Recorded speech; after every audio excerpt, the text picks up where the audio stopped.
প্রতিটি ধর্মের মানুষ তার ধর্মের সৌন্দর্য খুঁজে, তার ধর্মের সুন্দর বিষয়গুলা খুঁজতে চেষ্টা করে। তো সুন্দরকে সবাই ভালোবাসে। ইসলাম ধর্মের যে সৌন্দর্য রয়েছে তা অকল্পনীয়, যা এত সুন্দর আর বিশ্বের কোনো ধর্মের ভিতরে আপনি পাবেন না। যে ধর্মগুলা মানুষের সৃষ্টি করে, যেখানে আল্লাহর যেখানে লানত রয়েছে, সেই ধর্মের ভিতরে আপনার সুন্দর কি পাবেন?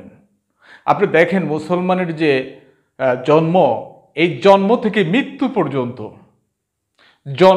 মৃত্যু পর্যন্ত যে কালচার রয়েছে, আমরা যে আনুষ্ঠানিকতা পালন করি, প্রতিটি কাজে আপনি যদি অন্তর দিয়ে অন্তরের দৃষ্টি দিয়ে যদি আপনি দেখেন, তাহলে দেখবেন যে এখানে শুধু সুন্দর এবং ভালো লাগার বিষয় রয়েছে। যদি অমুসলিমও এই বিষয়গুলো দেখে, তবু তার ভালো লাগবে। মুসলমান যখন জন্ম নেওয়ার সাথে সাথে আমাদের বিধান অনুযায়ী নবী মুহাম্মদ রাসূলুল্লাহ সাল্লাল্লাহু আলাইহি ওয়াসাল্লাম যে বিধান দিয়েছেন, আল্লাহর মারফতে যে বিধান দিয়েছেন, সেটা হচ্ছে কি, যেটা আমরা সুন্নাহ হিসেবে গণ্য করে থাকি, সেটা হচ্ছে যে জন্ম নেওয়া ব্যক্তি অর্থাৎ জন্ম নেওয়া যে শিশুটি রয়েছে, তার কানে আজান ফুঁকে দেওয়া। এই আজান ফুঁকে দেওয়া এটা যে এত জরুরি, অর্থাৎ এই সন্তানকে ইসলামের ভিতরে আমরা কিন্তু স্বাগতম জানাই এবং তাকে জানিয়ে দিচ্ছি যে আল্লাহু আকবার, আল্লাহ বড়, আল্লাহ শ্রেষ্ঠ, আল্লাহ বড়। এই কথাটা আমরা কিন্তু এই শিশুকে আমরা জানিয়ে দিচ্ছি। এরপরে আমরা কি করতেছি, এই শিশুর জন্য আকিকার একটা ব্যবস্থা ইসলাম রেখেছে। এই আকিকা দেওয়ার ব্যবস্থা আমরা করে থাকি। আর তারপরে হচ্ছে এর সাথেই যে কাজটি আমরা করে থাকি, সেটা হচ্ছে সুন্দর একটি নাম। নবী মুহাম্মদ রাসূলুল্লাহ সাল্লাল্লাহু আলাইহি ওয়াসাল্লাম বলেছেন যে সুন্দর নাম সন্তানের জন্য রাখা, এটা ইসলামী নাম হতে হবে। তো আমাদের যখনই আমরা সন্তানদের নাম রাখি, তখন নবীদের নামের সাথে, অর্থাৎ যারা আল্লাহর সান্নিধ্য প্রাপ্ত, যাদেরকে আল্লাহ সুবহানাহু ওয়া তাআলা এই দুনিয়া এবং আখিরাতে সম্মানিত করেছেন, ঐশী কুরআন দ্বারা প্রমাণিত, তাদের নামের সাথে নাম রেখে আমরা নাম রাখি এই শিশু বাচ্চাটির। তারপর আমাদের যে মুহাম্মদ রাসূলুল্লাহ সাল্লাল্লাহু আলাইহি ওয়াসাল্লামের যে সাহাবা সাথী ছিল, তাদের সাথে আমরা নাম রাখি। এই হলো প্রথম আমরা জন্ম বৃত্তান্ত, অর্থাৎ জন্ম থেকে যে তার ইসলামের ভিতরে যে তাকে ধাবিত করা, ইসলামের দিকে আনা, এই যে সৌন্দর্য পৃথিবীর আর কোনো ধর্মের ভিতরে আপনি পাবেন না, একমাত্র ইসলাম ছাড়া। ইসলাম ছাড়া যত ধর্ম রয়েছে, সেগুলা তাওহীদ থেকে দূরে সরে যাওয়ার কারণে সেগুলা মানুষের মন মর্জি, ইচ্ছা শক্তি দিয়ে সেই ধর্মগুলা পরিচালিত হচ্ছে। আপনি দেখুন, এখানে আমাদের যে মসজিদ রয়েছে, সেই মসজিদে যখন আমরা নামাজ পড়তে যাই, সুশৃঙ্খলভাবে যদি আমরা হাজার হাজার কাবা করে যদি আমরা নামাজ আদায় করি, এবং মদিনা শরীফে যদি আমরা নামাজ আদায় করি, সেখানে লক্ষ মানুষও যদি হয়, সেখানে আমাদের কোনো শৃঙ্খলার কোনো ত্রুটি হয় না। কারণ কি, এখানে আমরা সবাই আল্লাহ সুবহানাহু ওয়া তাআলাকে খুশি করার জন্য যাই।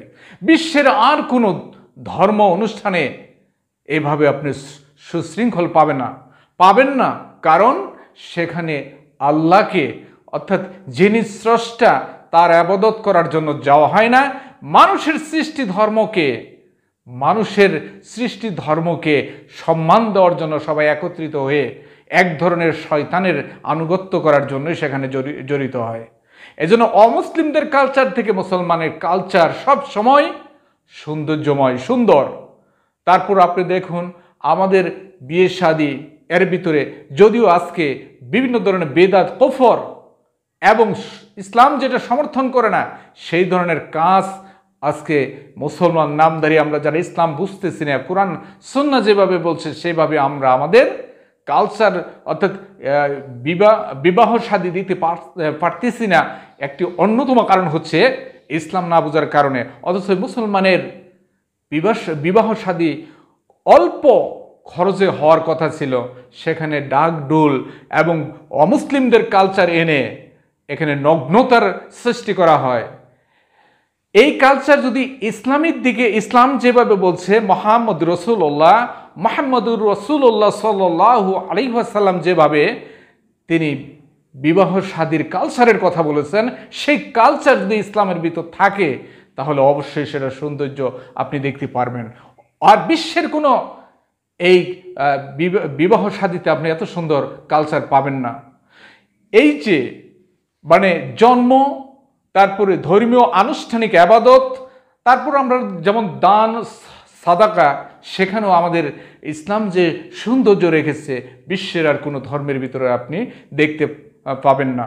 তো এই যে আমাদের ধর্মের যে সৌন্দর্য, ইসলামের যে সৌন্দর্য, সেটা দেখার পরে মুসলমান যদি ইসলামের দিকে না ফিরে আসে, ইসলামের কালচারের দিকে যদি তার ভালো না লাগে, তাহলে মনে করতে হবে যে কোকিলের বাসায় কাকের বাচ্চা দেওয়া হয়েছে, কাকে ডিম দিয়েছে, এখান থেকে ভালো কিছু আসতে চাচ্ছে না, কারণ সে ডিমটা হচ্ছে কাকের, বাচ্চাটা হচ্ছে কাকের, কোকিলের বাচ্চা হলে অবশ্যই সেখান থেকে শব্দটা ভালোই আসতো। তো আমাদের ইসলামের প্রতিটি কালচার হচ্ছে কোরআন এবং সুন্নাহ ভিত্তিক যদি হয়ে থাকে, তাহলে পৃথিবীর যত ধর্ম রয়েছে সব ধর্মের কালচারের চেয়ে শ্রেষ্ঠ একটা কালচার ইসলাম ধর্মের ভিতরে আপনি পাবেন। আমাদের মৃত্যুর পর আমরা যে দুনিয়ার থেকে বিদায় নেই, সেখানে আমাদের যে কাফন দাফন, সেগুলা বিশ্বের আর কোনো ধর্ম অনুষ্ঠান, অর্থাৎ মৃত্যুর পরে যে অনুষ্ঠানগুলো হয়, সেই অনুষ্ঠানে, এই ধর্মীয় অনুষ্ঠানের ভিতরে আপনি যে শেষ মৃত্যু হয়ে দুনিয়ার থেকে বিদায় নিল, সেখানে যে একটা অনুষ্ঠান আমরা এই কাফন দাফনের মাধ্যমে মাইয়াতকে দুনিয়ার থেকে আনুষ্ঠানিকভাবে বিদায় দিচ্ছি, এটার কোনো ধর্মের ভিতরে আপনি পাবেন না। তো ইসলামের সৌন্দর্য এটাকে ফুটিয়ে তুলতে হবে। ইসলাম দেখে যদি আপনি মুসলিম, আপনার যদি এই সৌন্দর্য ভালো না লাগে, আর পশ্চিমা কালচার, ইহুদি খ্রিস্টান অমুসলিমদের কালচার যদি আপনার ভালো লাগে, তাহলে আপনি জেনে রাখুন আগুন অর্থাৎ জাহান্নাম আপনার আমার জন্য অপেক্ষা করতেছে যদি আমরা সঠিক পথে না থাকি। আসুন ইসলামের সৌন্দর্যকে ভালোবাসি, ইসলামের যে আদর্শ রয়েছে সে আদর্শগুলোকে ভালোবাসি, তাহলে আল্লাহ সুবহানাহু ওয়া তাআলা দুনিয়া এবং আখিরাতে আপনাকে আমাকে সম্মানিত করবেন। আমাদের জন্ম থেকে মৃত্যু পর্যন্ত ইসলামকেই ভালোবাসতে হবে, ইসলামের সৌন্দর্যকে ভালোবাসতে হবে, তাহলে আল্লাহ সুবহানাহু ওয়া তাআলা দুনিয়াতেও আমাদেরকে শান্তি দিবেন, আখিরাতে যে জান্নাত রেখেছেন সেই জান্নাতের ব্যবস্থা করে দিবেন। হে মুসলিম ভাই ও বোনেরা আমার, আপনি কেন অমুসলিমদের কালচারের দিকে আপনি চলে যাচ্ছেন?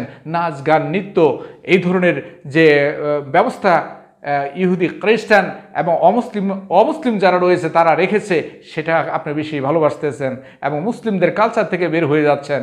জেনে রাখুন, হায়াত আপনার একমাত্র সম্বল, যে হায়াতের বিনিময়ে আপনি আল্লাহর সন্তুষ্টি অথবা শয়তানের সন্তুষ্টি একটা আপনি গ্রহণ করতে পারবেন। যদি আল্লাহর সন্তুষ্টি গ্রহণ করেন তো আপনি জান্নাতি হবেন, আর যদি শয়তানের পক্ষে চলে যান তাহলে অপেক্ষা করতেছে জাহান্নামের আগুন। শুধু মৃত্যুটাই আপনাকে বাঁচিয়ে রাখছে, মৃত্যুটাই আপনাকে জাহান্নাম থেকে রক্ষা করতেছে, তা না হলে আপনি তো জাহান্নামে চলেই যাবেন। সুতরাং ইসলামের পক্ষে থাকুন, কোরআন এবং সুন্নাহর পক্ষে থাকুন, এই আশা এই আকাঙ্ক্ষা রেখে আজকে এই পর্যন্ত। আসসালামু আলাইকুম ওয়া রাহমাতুল্লাহ।